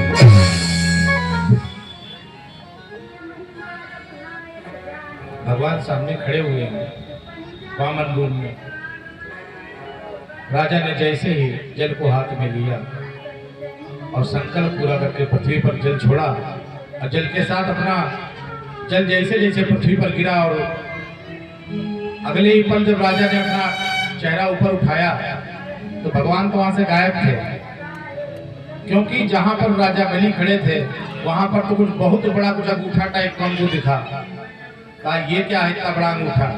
सर उठा करके देखा तो भगवान का अंत ही नहीं दिखाई पड़ा। इतने बड़े भगवान हो गए वामन भगवान, जो मात्र 52 अंगुल के थे, उनकी पहुंच स्वर्गलोक तक हो गई। राजा बलि ने सोचा हमारे गुरु ठीक ही कह रहे थे कि स्वयं नारायण ही है, लेकिन चलो कोई बात नहीं, अगर नारायण है ही है तो मुझसे बढ़िया भाग्य किसका हो सकता है कि सब भगवान से मांगने जाते हैं और आज मेरे द्वार पर स्वयं भगवान मांगने आए हैं। मैं तो धन्य हो गया। भगवान ने एक पैर से स्वर्ग लोक और पाताल लोक सब नाप दिया 2 ही पैरों से। जब स्वर्ग में गए तो ब्रह्मा जी का चरण का प्रक्षालन किया, वो जल अपने कमंडल में रख लिया। समय बीतते हुए वही जल जब उन्होंने आकाश से छोड़ा तो माता गंगा के रूप में प्रवाहित होने लगा। लोग गंगा मैया की भगवान के चरण कमलों से उत्पन्न हुई है माता गंगा। राजा बलि से कहा सुनो, जिसका वचन झूठा होता है वो नरकगामी हो जाता है। तो कहा महाराज तो क्या करें? कहा तुम भी नरक में जाओगे। कहा क्यों? कहा तुमने संकल्प करके हमको 3 पग भूमि नहीं दी है। आजकल के लोग होते तो लड़ने लगते, कहते कि महाराज जब तो संकल्प किया था तब तो 52 अंगुल के थे, 2 हाथ के थे, अब जब संकल्प पूरा होने वाला है तब तुम जो है तुम्हारे सर तो दिखाई नहीं दे रहा है, उतने बड़े हो गए 3 भूमि ले लो, मना कौन कर रहा है? लेकिन राजा बलि ने कोई तर्क वितर्क नहीं किया। देखिए तर्क वितर्क दुनिया से किया जाता है, भगवान ने दिल और दिमाग दोनों चीजें दी हैं। दिमाग दिया है दुनिया में लगाने के लिए और दिल दिया है केवल भगवान में लगाने के लिए, और हम लोग उसका उल्टा करते हैं। दिल को दुनिया में लगाते हैं और दिमाग को भगवान में लगाते हैं। जब किसी संबंधी यहाँ जाते हैं, सुन लीजिए थोड़ा, जब किसी संबंधी यहाँ जाते हैं तो जो सबसे अच्छी मिठाई होती है वो लेकर के जाते हैं, लेकिन भगवान यहाँ जब जाते हैं मंदिर में तो सोचते हैं कौन सी सबसे सस्ती वाली है वो ले ले, और पंडित जी आधी निकाल भी लेते हैं और बड़ा नजर गड़ाए रहते हैं कि पंडित जी एक चीज से अगर ज्यादा निकालेंगे तो टोक देंगे, इतनी नहीं दे पाएंगे। किसी को रुपए देते हैं तो दिखावे के लिए बहुत रुपए दे देते हैं, लेकिन जब मंदिर में चढ़ाने में नौबत आती है तो कहते हैं सिक्का नहीं मिल रहा है, टूटा वाला जेब में पड़ा तो था, देखे कहाँ है। तो भगवान में दिमाग लगाते हैं और दिल कहाँ लगाते हैं? दुनिया में। जबकि दिल दुनिया में नहीं लगाना चाहिए, दिल केवल और केवल भगवान में, कृष्ण में, गोविंद में लगाना चाहिए, और दिमाग दुनिया में लगाना चाहिए। राजा बलि ने कोई तर्क वितर्क नहीं किया, कहा भगवान ये बताइए धन बड़ा होता है कि धनवान? तो कहा निश्चित रूप से धनवान बड़ा होता है। कहा लक्ष्मी बड़ी होती कि लक्ष्मीवान? लक्ष्मी जिसके पास हो वो बड़ा है। तो कहा भगवान भूमि बड़ी होती है कि भूमिवान? कहा तो भूमिवान बड़ा होता है। तो कहा हमारा तीसरा पैर हमारे सिर पे रखिए, अगर हम भूमि से बड़े हैं तो हमारा तीसरा पैर हमारे सिर पे रखिए। भगवान सुन करके बड़ा प्रसन्न हो गए। ये बलि के प्रपौत्र हैं, जो प्रहलाद थे ये उनके प्रपौत्र हैं। प्रहलाद जी आकर नृत्य करने लगे, कहा धन्य है मेरा प्रपौत्र, कभी मुझे सौभाग्य प्राप्त नहीं हुआ कि भगवान ने मेरे सिर पे अपना चरण रखा हो, लेकिन मेरे प्रपौत्र के सिर पर आज चरण रख रहे हैं, धन्य हो गया मैं। भगवान भी प्रसन्न हो गए, अपना छोटा रूप करके कहा बलि मांगो क्या मांगते हो, मैं तुमसे अत्यंत प्रसन्न हूँ, क्योंकि लोग तो मुझे धन समर्पित करते हैं लेकिन तुमने तो स्वयं को मुझे समर्पित कर दिया है, और जो मुझे स्वयं को समर्पित करता है मैं उसका हो जाता हूँ, मैं तुम्हारा हो गया हूँ। अब इंद्र कांप रहे हैं, ऐसा ना हो कि फिर से वापस मांग ले राज्य। लेकिन बलि ने ऐसा कुछ नहीं कहा, कहा भगवान बस आप में लगे, किसी चीज की आवश्यकता नहीं। लेकिन भगवान इतने दयालु हैं, कहा कि देखो तुम इंद्र बनने के लिए यज्ञ कर रहे थे, मैं तुमको वरदान देता हूँ कि ये जो युग चल रहा है, ये मनवंतर जो चल रहा है, इस मनवंतर के इंद्र हैं पुरंदर और माता सची, अगला जो मनवंतर आएगा उसके इंद्र तुम बनोगे, और तब तक मैं तुम्हें वरदान देता हूँ कि तुम सुतल लोक में जाकर के अपना जीवन यापन करो। तो बलि ने कहा कि महाराज एक बात हम कहें आपसे? कहा बताओ। कहा हमारी इच्छा एक थी, पूरी कर पाएंगे? कहा बताओ, पूरी करेंगे। कहा आपने तो संकल्प करवा लिया था, हम संकल्प करवाएंगे ऐसे ही? कहा नहीं करेंगे, पूरी बताओ। कहा तो हम ये चाहते हैं हम जिस महल में रहें और महल के जिस दरवाजे से बाहर निकलें उसके बाहर आप खड़े मिले। तो भगवान ने कहा इतना खराब तो हमने भी नहीं मांगा था, तुमने तो हमको चौकीदार बना दिया, मतलब तुम जिस दरवाजे से निकलोगे उसको हम बाहर खड़े मिले तुमको। कहा आप तो हमने मांग लिया, आपको देना पड़ेगा। भगवान साथी में चले गए, कहा तो ठीक है चलो चौकीदारी करें। चलो भगवान चौकीदारी बन के हर दरवाजे पर खड़े मिले जिधर से बलि निकले। माता लक्ष्मी बड़ी परेशान कि पतिदेव घर पे नहीं है। माता लक्ष्मी एक दिन पहुंच गई सुतल लोक, बलि से जाकर के कहा महाराज आप बहुत दयालु हैं, मेरा पति कहीं खो गया है और आप चाहें तो उसे वापस कर सकते हैं। तो कहा देवी मांगो। कहा नहीं, संकल्प कर देते हैं। धागा बांध के संकल्प किया, ये न बद्धो बलि राजा, जो पढ़ा जाता है मंत्र क्यों पंडित जी, बलि को भाई बना दिया। तो कहा आप बताओ क्या चाहिए? कहा हमारे पति को वापस कर दो। कहा कौन पति है? कहा यही चौकीदार थे तुम्हारा जो खड़ा है, यही तो पति है। कहा तो आप कौन है? कहा माता लक्ष्मी है। बलि साष्टांग दंडवत हो गया, कहा माता आपकी भी लीला परंपार है, लेकिन आपने हमें भाई बनाया है तो आपको हम आपका पति जरूर वापस करेंगे। ऐसे बलि पर कृपा करने वाले कृपा निधान वामन भगवान की जय हो। तो ये बलि प्रसंग था। इसके बाद में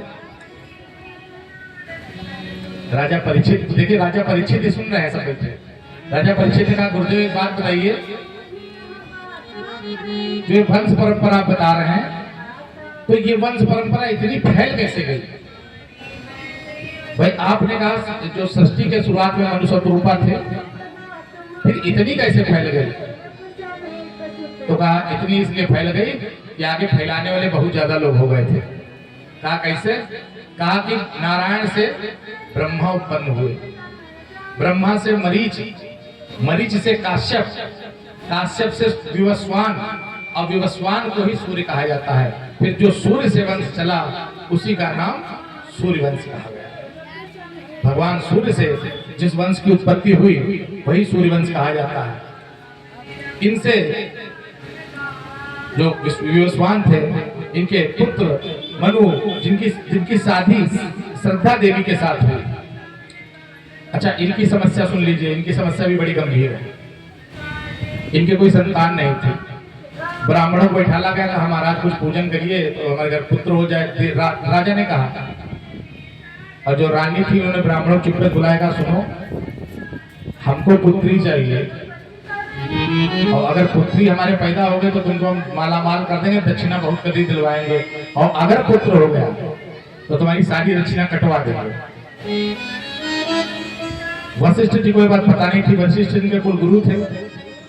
अब होता जितने होता ब्राह्मण थे, उन्होंने क्या किया, मंत्रों में फेर बदल कर दिया और उनको लड़की पैदा हो गया।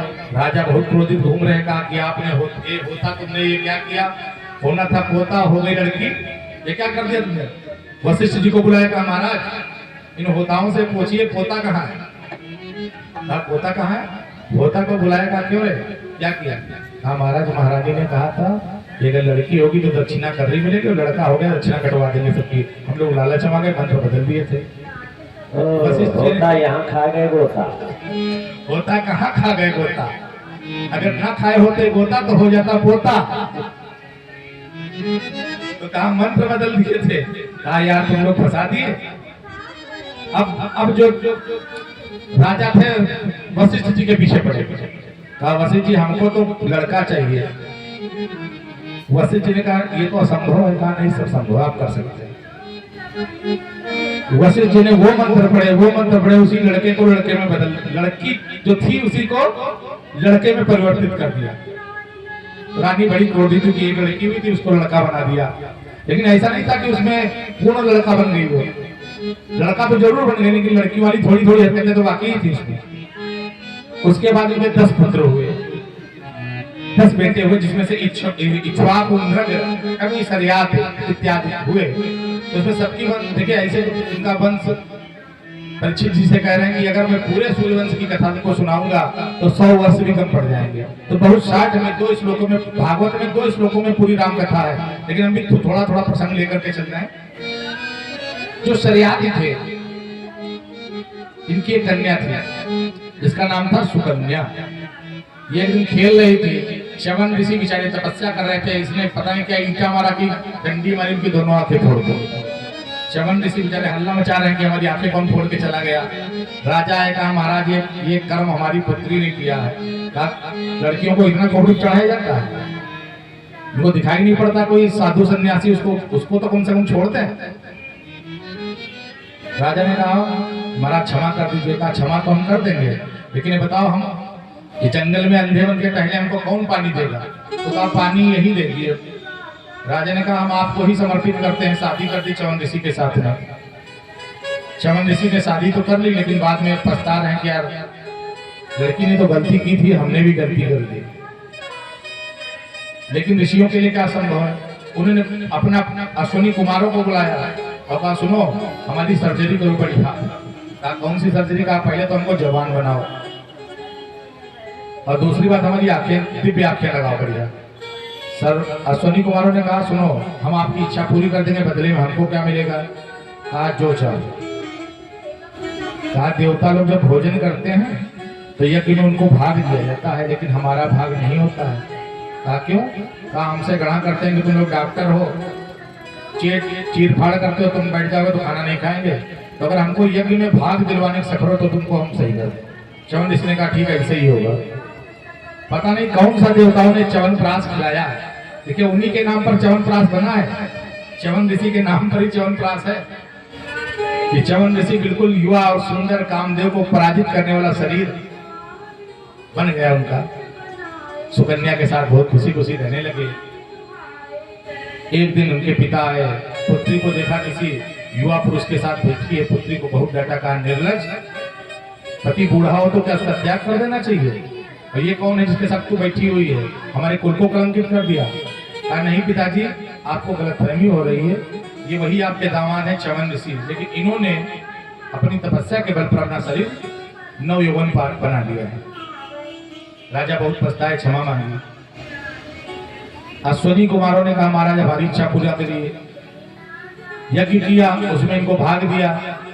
इंद्र आए, कहा इनकी हिम्मत कैसे हुई यज्ञ में भाग लेने की, वज्र उठाया, च्यवन ऋषि ने वज्र को पत्थर का बना दिया, अब इनका हाथ पत्थर का हो गया। इंद्र कह रहे हैं महाराज हमको छोड़िए, क्षमा करिए। तो कहा आज बाद अश्वनी कुमारों का भाग भी यज्ञ में होगा। कहा ठीक है, मैं मंजूर है, पर हमें सही करिए। सही कर दिया।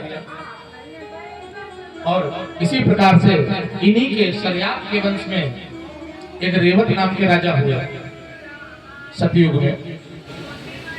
इनकी पुत्री का नाम था रेवती। लेकिन कुछ पिता ऐसे होते हैं जो बहुत सुंदर थी ना, तो इनके समान एक सुंदर लड़का ढूंढ रहे थे कि हमारी पुत्री के समान एक सुंदर लड़का मिले। ढूंढते ढूंढते सब जगह गए, कहीं कुछ नहीं बात बनी। एक लिस्ट बनाई सुंदर सुंदर राजकुमारों की, ब्रह्मा जी के पास पहुंच गए पुत्री को लेकर के। पुत्री चलो, ब्रह्मा जी बताएंगे तुम्हारे अच्छा वर कौन है। ब्रह्मा जी को लिस्ट दिखाई, ब्रह्मा जी हंसने लगे, कहा जानते हो ब्रह्मलोक का 1 सेकंड पृथ्वी के 1 लाख वर्षों के बराबर होता है। तुम जितनी देर रुके हो यहाँ पर, इतने दिनों तो युग बीत चुके हैं। कहा महाराज अब क्या करें। कहा बहुत जल्दी पृथ्वी पर जाओ, भगवान कृष्ण का अवतार होने वाला है, उनके बड़े भाई बलराम है, उनसे इनका विवाह हो जाएगा, ले जाओ, हम बताए दे रहे हैं। वो लेकर के आ गए। अब बलराम जी बेचारे 7 फीट के और ये 21 फीट की, उस समय लोग लंबे होते थे ना। शादी होने लगी तो कन्हैया बैठे मजा ले रहे हैं, भौरे पड़ रही हैं, बड़ी बड़ी भाभी की बड़ी बड़ी टांगे। अब बलराम जी बड़ा गुस्सा हो रहे हैं, ये हमको हंस रहा है। तो बलराम जी को गुस्सा लगी इतनी, बलराम जी ने अपना हाल उठाया और रेवती जी के कंधे पे रख के पता नहीं कैसा झटका मारा कि रेवती जी भी 7 फीट की हो गई। काका क्यों कनुआ, कनुआ बोलते उनको, क्यों कनुआ बता, बड़ी भाभी की बड़ी बड़ी टांगे। लेकिन आप लोग कोई नए उपयोग करने लग रहा है जो है। माता रेवती इतना डर गई कि आपको यकीन नहीं होगा कि जितने भी वृंदावन में मंदिर, चाहे दाऊद जी का हो चाहे गोरे दाऊद जी का हो, आप जाएं, माता रेवती कहीं साथ में खड़ी नहीं मिलेंगी आपको। राधा जी तो साथ में कृष्ण भगवान के मिलेंगी, लेकिन माता रेवती कहीं पर साथ मिलेंगे। वो बेचारे अगर वो सामने खड़े हैं तो रेवती माता किनारे खड़ी मिलेंगी। आप कभी जाकर देखिए, दाऊद जी एक स्थान है जो दाऊद जी का मंदिर है, वहाँ दाऊद जी के बगल में नहीं खड़ी होती है। वो झटका इतना तेजी का था, इतना डर गई कि कहीं दोबारा ये हल्का झटका लगा तो अब किस तो बिल्कुल इतने बड़े हो जाएंगे। तब से वो साथ में नहीं खड़ी होती है इनके माता रेवती। ऐसे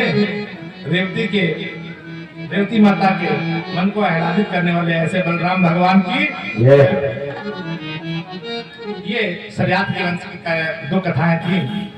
फिर मनु महाराज के दूसरे पुत्र हुए नभग और इनके पुत्र हुए नाभाग। देखिए ये सब हैं बीच बीच में, लेकिन जो मुख्य उनको हम बता रहे हैं। और नाभाग के हुए राजा अम्बरीश।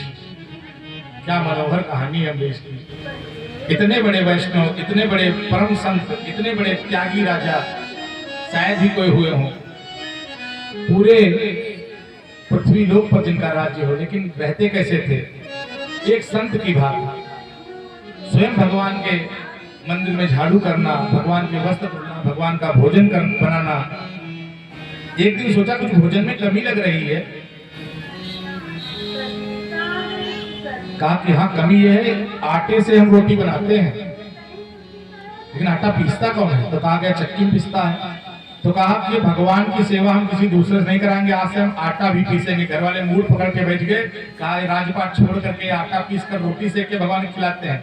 भगवान आए, कहा सुनो अम्बरीश, राजपाट भी देख लिया करो, तुम तो बिल्कुल बैरागी हो गए। कहा महाराज आपके अलावा हम कहाँ जाएं, आपका इतना प्रेम हमारे अंदर भरा हुआ है कि हमारा और कुछ इच्छा नहीं होती। और फिर आप जैसे हमारी रक्षा करने वाले हैं, तो हमें क्या दिक्कत है।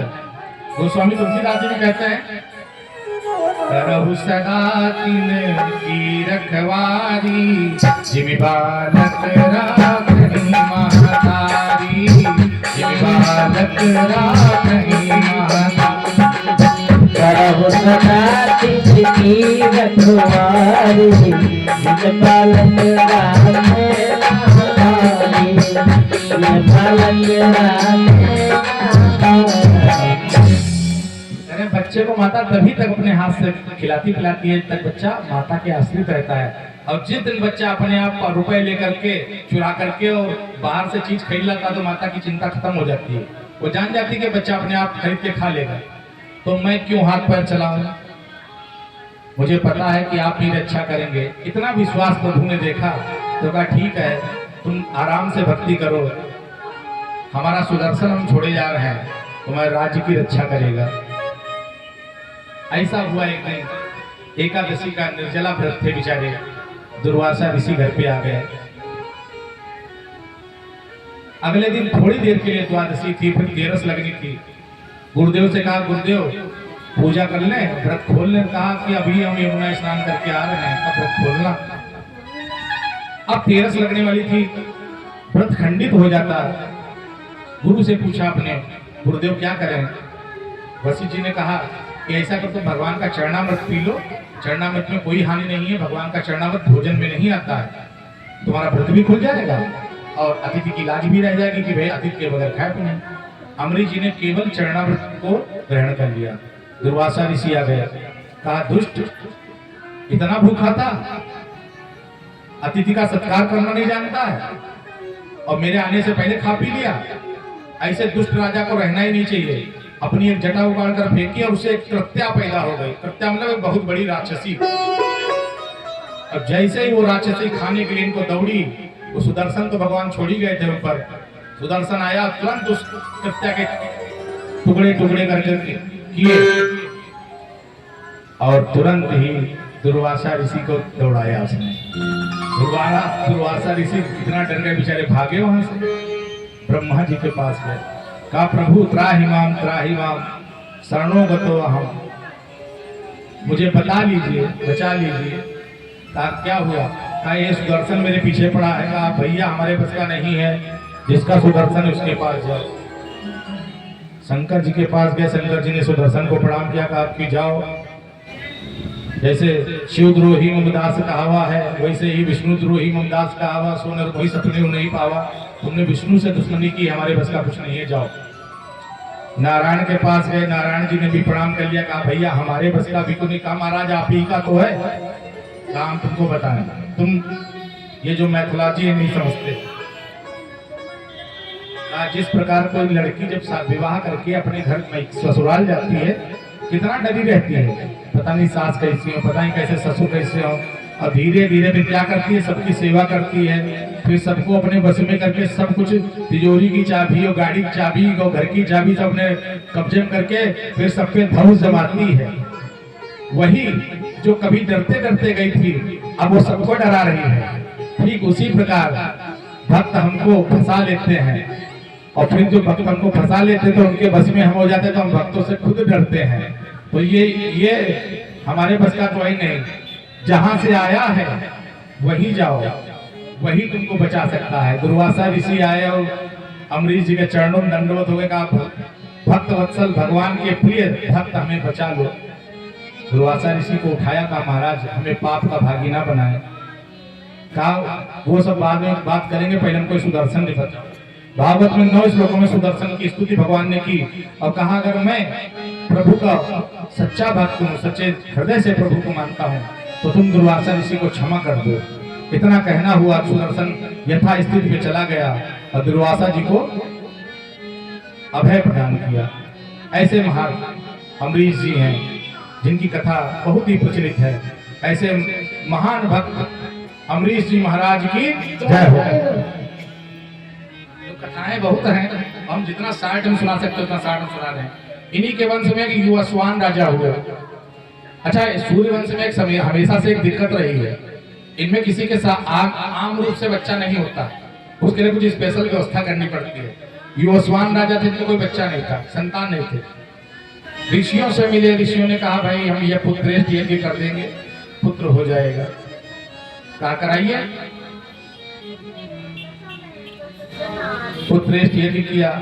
रोज राजा यज्ञ वेदी पर बैठते थे। एक दिन बैठे रहे, रात हो गई, प्यास बहुत तेज लगी थी। जो यज्ञ वेदी पे जल रखा था, बहुत प्यासे थे बेचारे, पूरा घड़ा कटक गए। सुबह ऋषियों ने ढूंढा घड़ा कहाँ गया। महाराज ने कहा है दूसरा घड़ा भर ला। का दूसरा कैसे भर रहा है? मंत्रों से। वो उसमें मंत्र फूके गए थे घड़े में, रानी पीती उसको तो संतान होती। तो कहा तब तो बहुत गजब हो गया। कहा है क्या हुआ? कहा कि हमने पी लिया है घड़ा पूरा। तो कहा महाराज आपने तो गजब कर दिया, आप घड़ा पी गए। तो कहा तो क्या होगा? तो कहा होगा तो कुछ हमें नहीं पता क्या होगा, लेकिन हमारे मंत्र विफल नहीं होंगे तो निश्चित रूप से आप गर्भवती जरूर हो जाएंगे। अब ये नहीं, ये कंफर्म नहीं गर्भवती होंगे कि गर्भवता, लेकिन होंगे जरूर। अब राजा बेचारा कांप रहे, कह रहे ये तो बड़ा आफत पड़ गए। धीमे धीमे महीना बढ़ना शुरू हुए, 9 महीने में वो पेट फुलाए घूम रहे हैं। ऋषियों के पास गए, कहा महाराज हमें बचाओ, हम मुंह दिखाने काबिल नहीं बचे हैं, आप लोगों ने क्या किया है? कहा हमने क्या किया है, हमने तो मंत्र वाला जल दिया था महारानी के लिए, आप काहे पी गए? इसीलिए वेदी पर का जल नहीं पिया जाता है। जैसे घड़ा नीचे रखा हुआ कलश है, इसमें जल नहीं पीना चाहिए, इसको घर में छिड़कना चाहिए, लेकिन पीना नहीं चाहिए। यहाँ भी कोई तो पिए। अब वो बेचारे कह रहे वशिष्ठ जी के पास गए, कहा महाराज हमको बचाओ। अच्छा, वशिष्ठ जी पूरे खानदान के ठेकेदार हैं। सूर्यवंश जब से शुरू हुआ, जब तक चला, वशिष्ठ जी ही गुरु रहे हैं। दाहिनी कोख फाड़ करके उस बच्चे को निकाला गया, सर्जरी करके। हालांकि ये भी ठीक रहे, मरे नहीं। सर्जरी कर लेते थे पहले के ऋषि, निकाल दिया। अब बच्चे को दूध कौन पिलाए? बच्चा चिल्ला रहा है गला फाड़ फाड़ करके। इंद्र से देखा नहीं गया, इंद्र की अंगूठे में अमृत था, अंगूठा मुंह में रख दिया बच्चे के। कह रहे हैं माम रोदसी धाता, कह रहे हे पुत्र माम मत रो, मैं तुम्हारा पालन करूंगा। अंगूठा उसके मुंह में दे दिया, बच्चे ने अमृत पी लिया, उसकी पूरी भूख शांत हो गई। और चूंकि इंद्र ने माम रोदसी धाता हम करके संबोधित किया था, इसलिए उसका पुत्र का नाम रख दिया मानधाता। बहुत ही तेजस्वी राजा हुए सूर्यवंश के मानधाता। इनकी कहानी थोड़ी सुना चुके हैं, सौवीर मणि वाली, उस पे नहीं जाएंगे। फिर त्रिशंकु हुए जो जीवित ही ब्रह्मांड स्वर्ग लोग जाना चाह रहे थे, ना ऊपर इंद्र ने जाने दिया, ना नीचे विश्वामित्र ने आने दिया, बीच में लटके रहे। इन्हीं के सत्यव्रत हुए। सत्यव्रत के हरिश्चंद्र, हरिश्चंद्र के रोहित, रोहित के बाहु और बाहु के सगर। सगर के 2 पत्नियां थीं। एक पत्नी से असमंजस और दूसरी पुत्र से 60, दूसरी जो पत्नी थी उससे 60,000 पुत्र हुए। अश्वमेध यज्ञ कर रहे थे राजा सगर। इंद्र ने सोचा कहीं ऐसा ना हो कि हमारा सिंहासन चुरा के छीन ले। इंद्र ने घोड़ा चुरा करके कपिल देव के आश्रम में बांध दिया। सगर के 60,000 पुत्र गए और बड़ा गाली गलौज दिया सगर कपिल देव जी को। कहा तुम घोड़ा चोरी कर रहे हो? कपिल देव जी की आंख खुली, सब के सब भस्म हो गए। लेकिन जो दूसरी पत्नी का लड़का था असमंजस, वो भस्म नहीं हुआ। उसने प्रार्थना की प्रभु उपाय बताया मुक्ति का। कहा अगर गंगा जी आती हैं तो इन सबकी मुक्ति हो जाएगी। असमंजस ने क्या किया? गंगा जी को लाने के लिए तपस्या शुरू कर दी। गंगा जी नहीं आई। अंशुमान ने फिर वही तपस्या जारी रखी। फिर अंशुमान के पुत्र दिलीप हुए, दिलीप ने भी तपस्या जारी रखी। अंत में भगीरथ हुए। भगीरथ इतनी कड़ी तपस्या की, माता को आना पड़ा, लेकिन माता ने कहा कि हम आए कैसे, पृथ्वी फट जाएगी।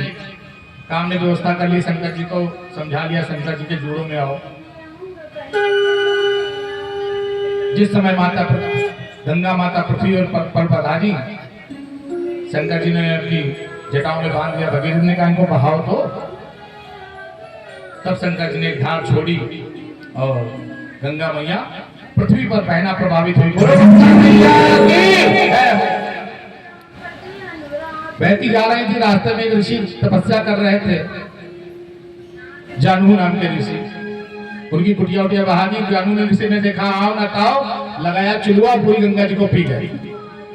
भगीरथ ने कहा कि गंगा जी कहाँ चली गई। पीछे देखा जानू ऋषि बैठे, कहा महाराज गंगा जी आई थी। कहा हमारी कुटिया बहा दिया था, हमने पी लिया उनको। कहा अरे इतने हमारी वंश लग गया उनको लाने में, तुमने उनको पी लिया महाराज, कृपा करके वापस करो।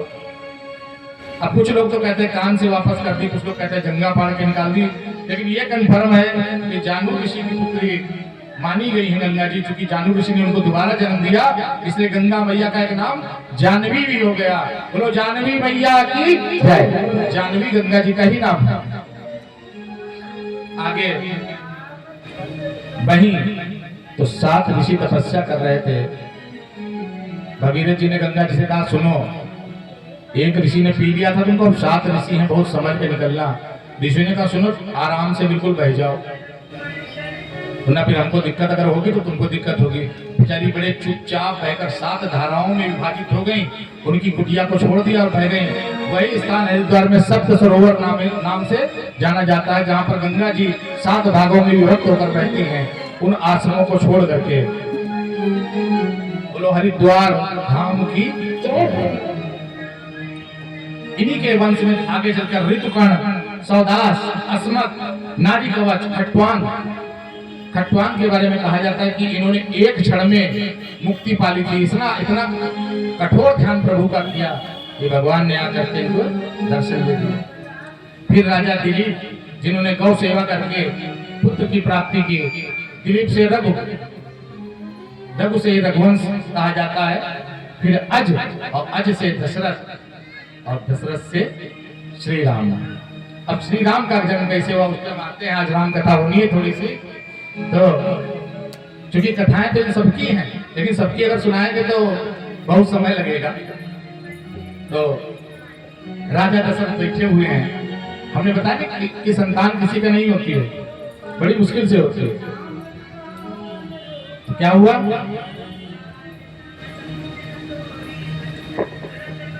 एक बार भूपति मन माही, हरि गलामी सुख मोरे नाही। एक बार भूपति मन माही, हरि गलामी मोरे सुख नाही। एक बार भूपति मन माही, हरि गलामी मोरे एक बार भूपति मन माही, हरि गलामी मोरे सुख नाही। चरण लागी कर विनय विशाला।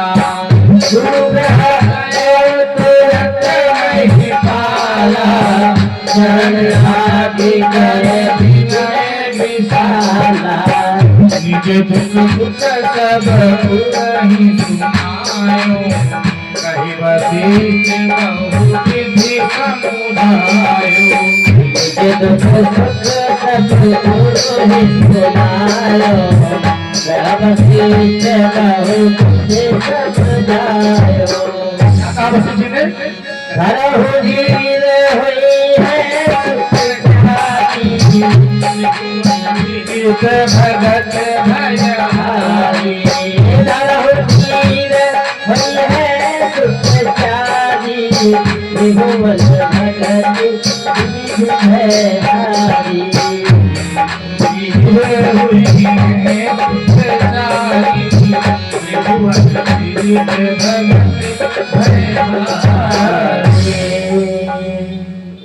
वशिष्ठ जी ने कहा कि आप परेशान ना होइए, आपके 4 पुत्र होंगे। ये सबको पता है कि 4 होने ही होने हैं, लेकिन ऐसे होंगे जो भक्तों के कष्टों का निवारण करने वाले, भक्तों की चिंताओं को हरण करने वाले। चैत्र की शुक्ल पक्ष में 9वीं तिथि को आज प्रभु श्री राम अपने अनुजों के साथ में प्रकट हो रहे हैं। जब प्रकट हुए तो माता ने देखा कि चतुर्भुज रूप है, तो माता ने कहा इनको तो गोद लेने में भी शर्म लग रही, क्या करें। प्रभु ने कहा क्या हुआ, कहा अरे हमने कहा था कि पुत्र रूप में नाम तो पिताजी बन के आए हो, 4 हाथों वाला बच्चा हम कैसे लें? हमको बड़ी अजीब लग रहा है, फीलिंग आ रही है। तो क्या कहा? माता पुनि बोली सोमति डोली तजहु तात यह रूपा की जय शिशु लीला अद्भुत शीला यह सुख परम अनूपा। सुनि वचन सुजाना रोत ठाना हुए बालक सर्वभूपा। यह चरित जगावे वही पद पावे ये पड़े विप्रधेनु सुर संतहित लीन मनुज अवतार निज इच्छा निर्मल तनु माया गुण गोपाल। आ जाइए, भगवान श्री राम अपने अनुजों सहित पृथ्वी लोक पर पधारे हैं। तो आज इनके आगमन में हम लोग भी राम जन्मोत्सव मनाते हैं। और शाम को कर देखिए माता, शाम को कृष्ण जन्मोत्सव होगा। आप रोज नहीं आई कोई बात नहीं, लेकिन आज कन्हैया का जन्म है, तो आप कृपा करके आज जरूर शाम को पधारें और देखिए कितने मधुर मधुर भजन होंगे, कितनी अच्छी लीला होगी। आप हमारा विनम्र निवेदन है ग्रामवासियों से कि ये स्थान केवल तुरंतनाथ बाबा का है, किसी का नहीं है। और ये कथा आप सभी की है, किसी की पर्सनल कथा नहीं है। आप आए और अपने आप को भगवत अमृत सुनकर, जो भगवत अमृत है इसके रसपान से आपको अत्यंत आनंद की प्राप्ति होगी। आप प्रतिदिन कथा आप सुने, क्योंकि अब रोज कुछ ना कुछ होगा नया। तो आप लोग रोज आने का प्रयास करें, जितना अधिक से अधिक समय हो निकाल करके आप आए। तो अब आए, भगवान का कुछ यशोगान कर लें, क्योंकि आज अवध में तो बहुत धूम मची हुई है। चलो हम लोग भी जो है कुछ इनके हिसाब से अपने भजनों को गा लेते हैं, बधाई के गीतों का। तो पहले भैया हम गा लें कि आप गाओगे? बताओ। हम गा लें? तो ठीक, हम गा रहे हैं। अरे प्रगटे हैं चारों भैया अवध में बाजे बधैया।